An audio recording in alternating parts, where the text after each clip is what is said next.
Think about your phone for a second. Think about your contacts list. How many people are actually in there? Hundreds, maybe even thousands? How about your social network?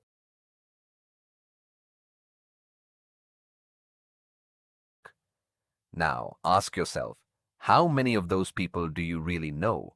I mean, really know. Like, their passions, their habits, their core problems.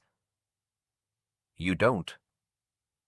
Over the ages, humans evolved in relatively small, close-knit social groups rather than the massive social networks common today. Hunter-gatherer societies often consisted of bands of anywhere between 20 and 50 people. Larger communities, on the other hand, formed through networks of multiple bands. Today, some say humans were built for a tribe of 150. That's it.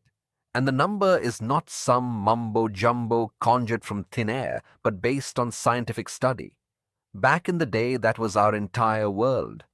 A village of faces we recognized, voices we trusted, and people we saw every single day.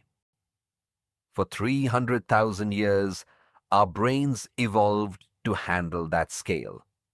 There's a concept for this called Dunbar's number. It comes from a scientist named Robin Dunbar.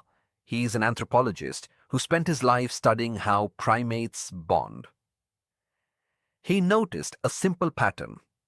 The bigger the brain, the bigger the social group. He did the math on humans and found that 150 is about our limit. He estimated that humans can comfortably maintain around 150 stable social relationships. If a group gets bigger than that, people kind of stop trusting each other. Things start to break. You need rules and hierarchies just to keep the peace. But then we built the internet and we completely flipped the script. Maybe on Dunbar, but certainly on the world of relationships. Today, we have thousands of connections, if not millions. We collect people like digital trading cards. We brag about our numbers of followers.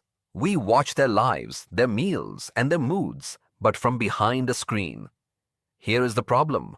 Your brain can't tell the difference between a real friend and a digital ghost. Have you realized what modern man is doing? We are trying to run this ancient 300,000-year-old biological software on a modern platform, a high-speed digital machine. It is breaking us.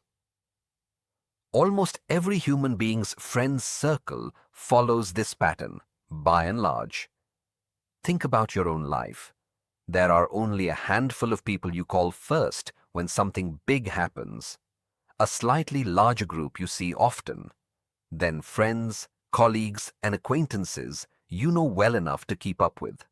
Our social lives naturally organize themselves into these layers because time, attention, and emotional energy are limited. But today's digital social life takes your best friend and a random stranger you've never ever met and puts them in the same feed. It treats every single person like an identical data point. It's a strange kind of social bankruptcy.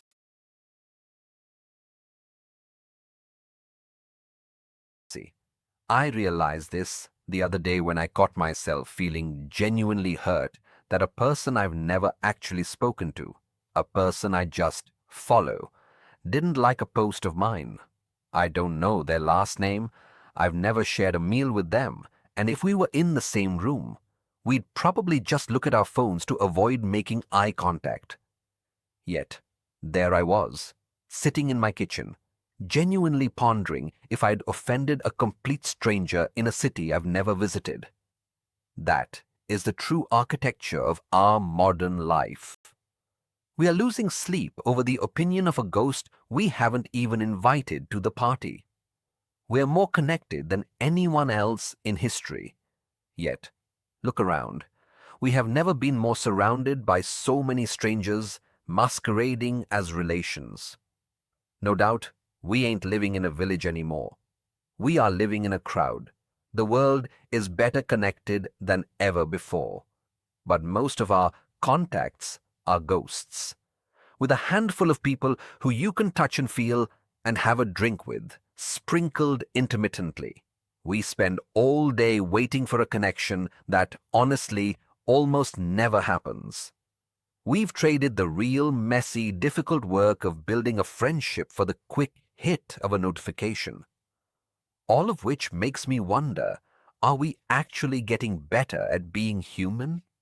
Or are we just getting faster at being lonely?